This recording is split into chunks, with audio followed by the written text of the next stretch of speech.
Hello to my fourth grade artists. This week, we are going to be learning about an artist by the name of Clementine Hunter. And this is one of my favorite pictures of Clementine Hunter that I have found online. And Clementine Hunter was born between late 1886 and early 1887. And she's one of Louisiana's most famous artists and one of America's great folk artists. Now, we've talked about folk art before, folk being spelled F-O-L-K. And folk art is works and paintings, sometimes sculpture, basketry, that is typically made or produced in cultural isolation by an untrained, often anonymous artist. In this case, we know the artist, this Clementine Hunter, but the degrees of skill in the art vary, and they're highly decorative designs with bright, bold colors and a bit of a flattened perspective, strong forms in simple arrangements, and meaning, a lot of meaning to her, to the paintings and to the art. And we're going to find all of those things in Clementine Hunter's art. I'll just show you, here is an example of, here's another picture of Clementine Hunter, and here are some examples of her art. And she was known to make these zinnias, paint zinnias, which we'll talk about in a moment, and also what we call story or memory art. And so you can see when we talk about the description of folk art being colorful and bright colors and decorative, that definitely fits the description of Clementine's art. Let me tell you a little bit about Clementine, and the reason why I want to study Clementine, especially in February is Black History Month. And I'm trying to feature and teach you about some African-American artists that you really should know about. We discussed and learned about Kende Wiley, who was the portrait artist of Barack Obama, former President Barack Obama. And now we're learning about a female African-American artist whose art and style is very different from Kende's. If you remember, Kende Wiley's art and his portraits are almost like photographs. And Clementine Hunter's art is very different than photographs. It's really, like I said, decorative, sort of folk art. And as you can see here, it's sort of one-dimensional. And this is an example of some of Clementine's art that is telling a story or memory art. And I want to get back to this in just a moment. I want to tell you a little bit about Clementine Hunter's life. She was born and raised in Louisiana. Her grandparents were slaves. Her father was a farmer on Melrose Plantation, and Clementine lived on the plantation. And many of her paintings, like this particular painting, depict what life was like on the plantation at that time as an African-American plantation worker. And that is why her art is considered very significant too, because we don't have a lot of art, I'm sure that there isn't much at all, of by an African-American artist of what life was like in Louisiana working on a plantation in really the segregated South. Clementine lived on this plantation and she worked on the plantation, and then eventually she stopped working sort of in the fields and began working inside the house, where oftentimes artists would come and stay. And Clementine was cleaning up one of the rooms. She was working as a cook and discovered that one of the artists had left behind some paints. And Clementine picked up the paints and she looked around for paper and canvas and she couldn't find any. So she used a discarded window shade and she started to paint on it. And one of the artists that was living there, gentleman, noticed her beautiful art and her unique perspective and really encouraged her. And so Clementine started to paint every night. Here is a picture of where the little house that Clementine would live and paint in. And here she is. And if you see, it says art exhibit admission, 25 cents.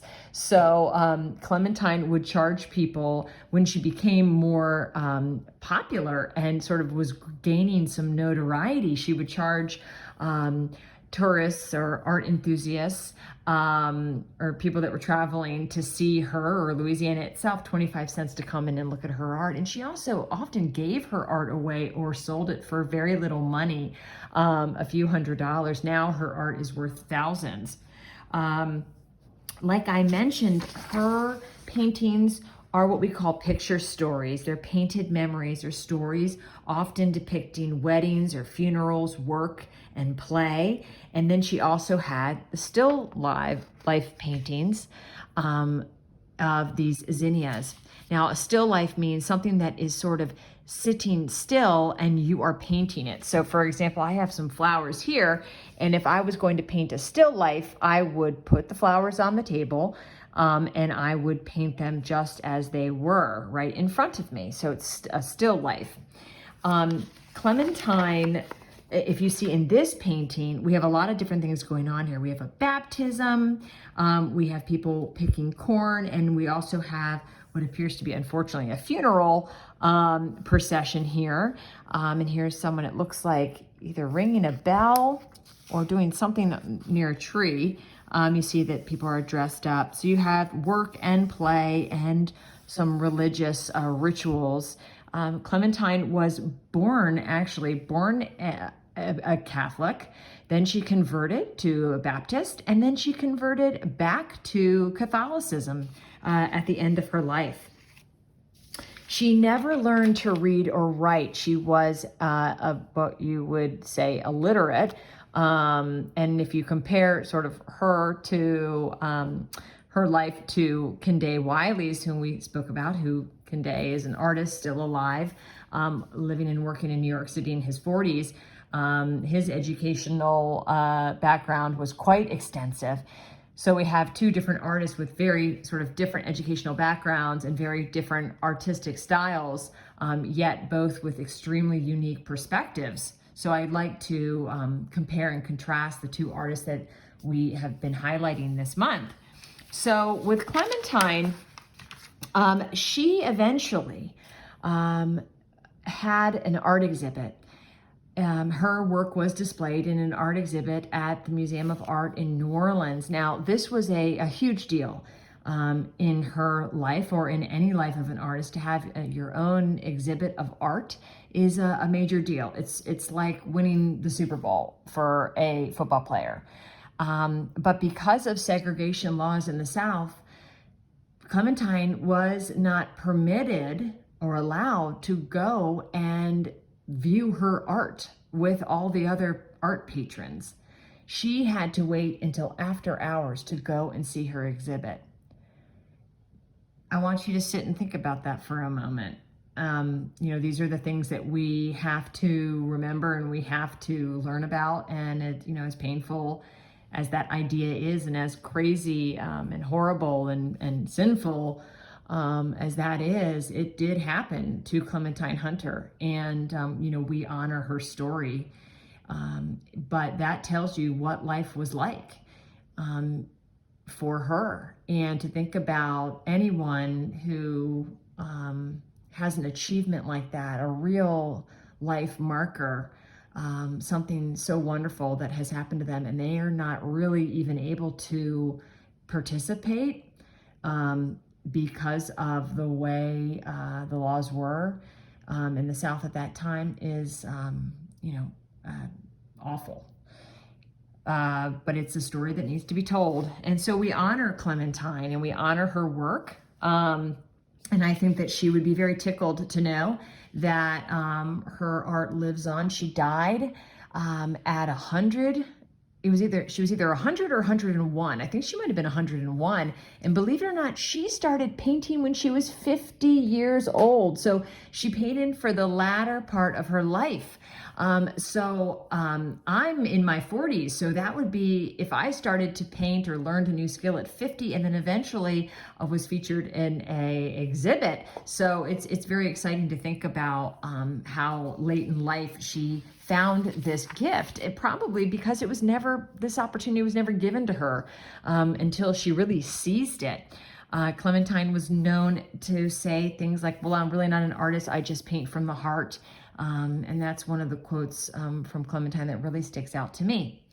So let's think about Clementine's story. Let's hold Clementine's story in our hearts, especially this month during Black History Month. And in her honor, let's learn how to draw her favorite flower, which was the zinnia. And I'm sure the reason why it was her favorite flower is because it was the flower that she saw a lot. Zinnias grow in the summertime, warm climate. And those were the flowers that were growing on the plantation where she lived and worked. I'll tell you that Clementine Hunter was invited by President Carter to visit the White House, which again is a huge honor, and she declined. She never left the state of Louisiana. She never left. That is where she was born and raised and worked and painted, and she did not travel outside of her state. So not paint, because we don't have paints at home. But we do have crayons. So let's use, I would say, pause the video, get out some crayons or markers. If you don't have either, you could use your watercolor, although I don't know if you have watercolor paper at home. If by the off chance that you don't have either paints, crayons or markers, then you can just use pencil, maybe colored pencil. But really, since this is a very bright and vibrant picture, I would love for you to have something that you can draw with that's colorful. So I'm going to use crayons, and I'm going to start off with my pencil and my eraser so I can have my lines just the way I want them before I start to color. So we're going to start by making the jug that the flowers are in. We're going to sort of copy this style of Clementine's with the jug, except ours are going to have handles. So what we're going to do is I want you to kind of see your paper here. And here's my top. Here's my bottom. I'm going to come halfway, a little bit halfway, because the top of our paper is going to have the zinnias. The bottom is going to be the jug. So you don't want to make your jug too high. You don't want to make your jug too low so that you color your zinnias and you have all this sort of dead space in the background. So find out sort of where half your page is, and that's where we're going to start to draw our jug. And we're going to first make what they call the lip of the jug, which is like a flattened oval shape. And it's round because we're trying to create the impression that that there's an inside there. Now we're going to come out from the sides of our jug with sort of a curved, sort of almost like a circular lines. And now we're going to create our bottom. We're going to connect those lines. So we have this top, which is open, where the zinnia stems are going to go in, and the blossoms are going to be at the top. And now we have this sort of rounded shape of our jug. And then we have this bottom. Now we're going to go and we're going to make another sort of lines coming out, curved lines, and connect those, because that's going to be the bottom of our jug or vase. And then we're going to make handles. Let's go up to the side and we're going to make a backwards C shape, echoing that shape again on the inside. So now we have a handle. And we're going to do the same thing on the other side. It almost looks like we're making ears.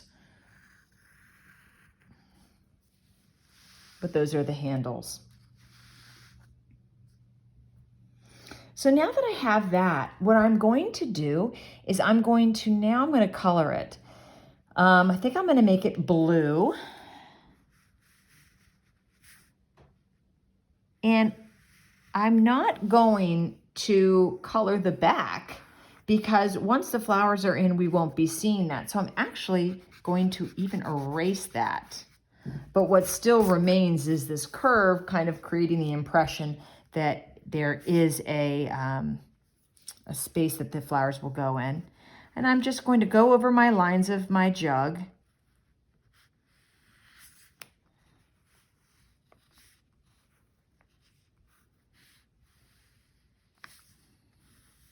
Eventually going back and coloring that in.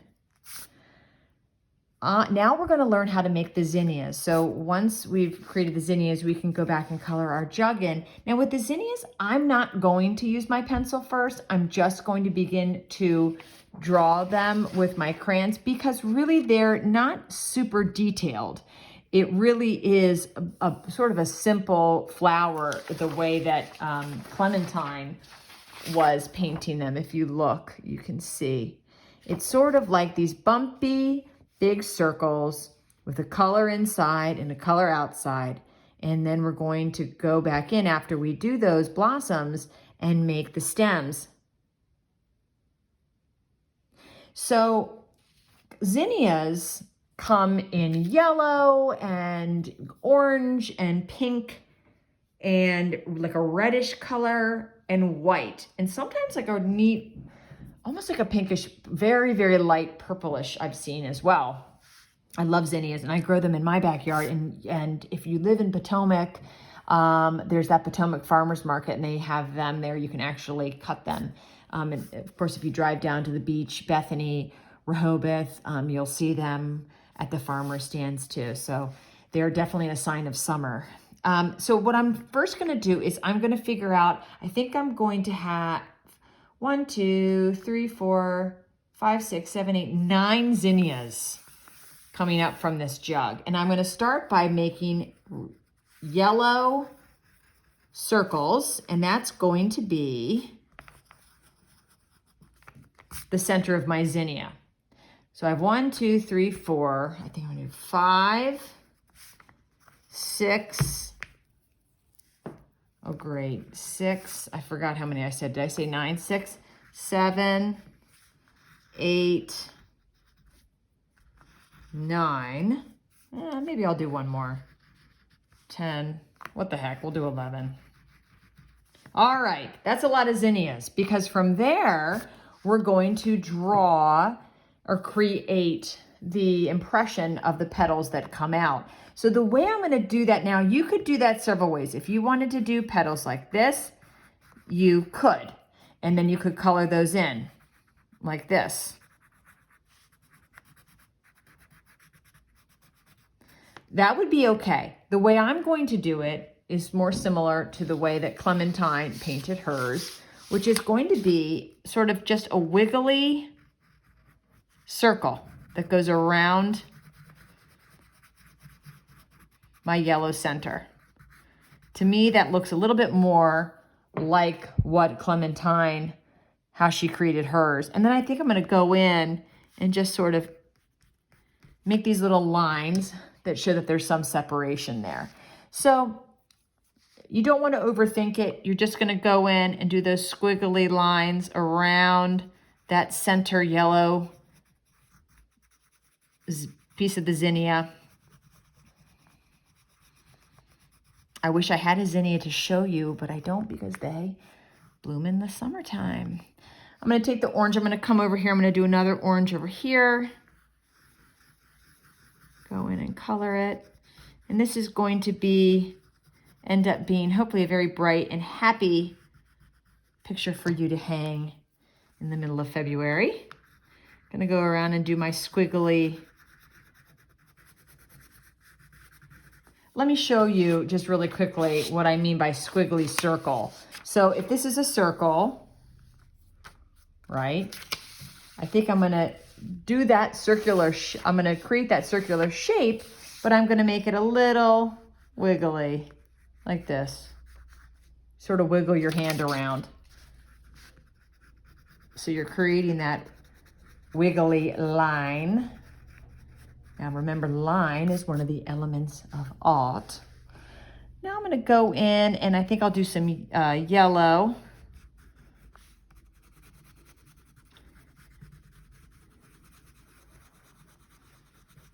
few of the yellow ones. Do another yellow one up here with my squiggly. I apologize that this camera is shaking. It's because it's attached to the table, the kitchen table where I'm working. And I'm even going to go in and I'm going to make some sort of lighter purple ones. Kind of breaking the rules because I'm not sure they come exactly in these colors, but that's okay. We're going to use our artist's interpretation for some of these colors. I think I'm going to do a red. Again with that squiggly line and then just going in. Now I'm working at a fast pace because I'm filming a video for you. And, but for you, I would possibly pause it and work on this just so you don't feel rushed. I don't want you to be rushed through this. I'm just sort of going through it and showing you.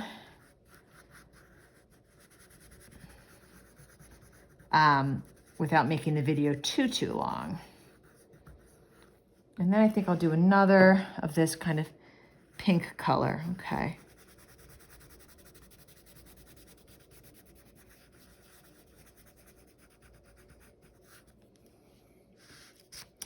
Now, so here, you know, I did something funny. I probably should have waited to color my lines of my jug, because what I would have done if this was still pencils, I would have colored over it with my pink zinnia, and then when I went in to do my lines for the jug, I wouldn't have that line through the flower. But that's okay. We're just going to keep moving forward. So now I'm going to go in and I am going to go in between my flowers and I'm going to create the foliage and the stems coming down into the jug, maybe some curve. There we go. And then we will fill some of these spots with our green, pretty green color of the leaves and the stems. And you could take a darker green and go in and create some lines and some stems, or you can go in with the darker green and create more detail on your leaves. And then you can go in, color your jug in.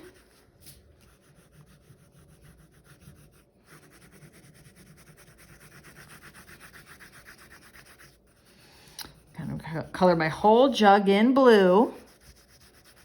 And then I'm going to come in with a black, either a marker or a crayon if I have it, or even a much darker blue, because what I want to do is show a little bit more detail in this jug. Okay, so let's see. Do I have a black? I don't want to have to walk away from the video, so I'm going to see if this works. I'm going to take this darker color and I'm going to go in and I'm going to make a thick line there just so you can see, giving that jug some dimension. I'm going to come up here. It just gives the jug a little bit more depth, and you're seeing that, oh, that's like this little bottom part of the jug. You can even go along to the other side of the flowers and make a little line so you can see the other side of the jug. Okay, so now that that's done, in Clementine's picture, she always colors in her background, and it really makes the zinnias and her vase pop. If she left the background white, something would be missing. It wouldn't be as special as it is. And here she went in the background and she went around all of those flowers and she painted the background and she made a complete and beautiful picture. And she even has some little buds here.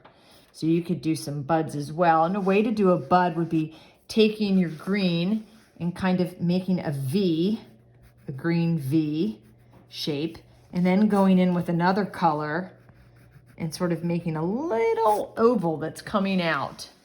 And that looks like a bud. I think I'll do another one over here.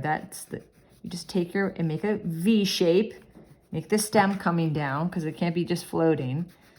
And I'm gonna go in and I'm going to make like a little bud. Maybe I'll do one coming down like this.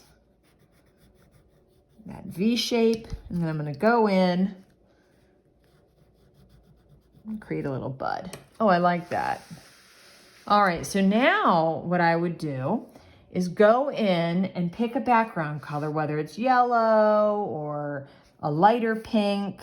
Maybe for this, I'll choose this orange, and I'm gonna go in and I'm going to go in between all the flowers.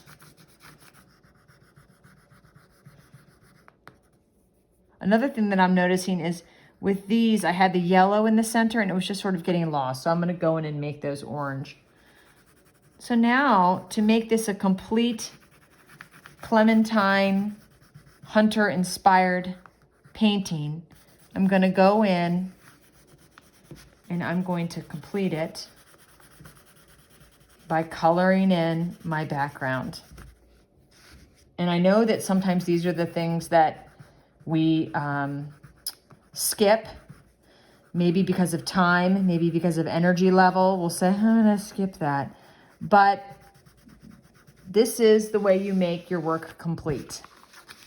If Clementine had skipped that step, well, she wouldn't have been Clementine Hunter.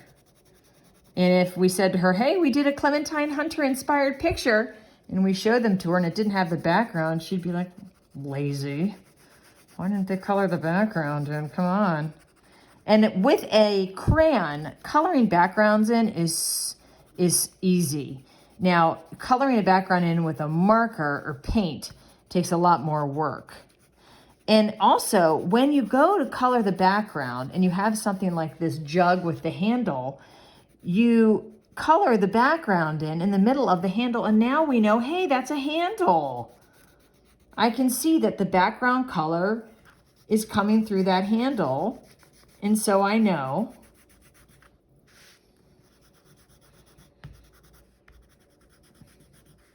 that is like a jug with, that's a jug with a handle, because I can see that color coming through. So I'm just going in. Now, when you get to this part, you could make a line and then color the bottom half a different color, almost like this jug is on a table. Or Clementine Hunter, she didn't do that. She just colored the whole rest of it in. So I will color the whole rest of it in like Clementine. I love the name Clementine. I think that's so cute. Now, I've got a little bit of a situation here. There we go. So I'm going to go in and I sort of did this in a rushed way just to show you. To color in. Because sometimes if I make these videos too long, they're hard to upload.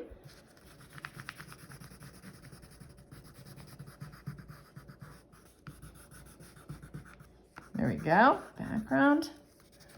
Now,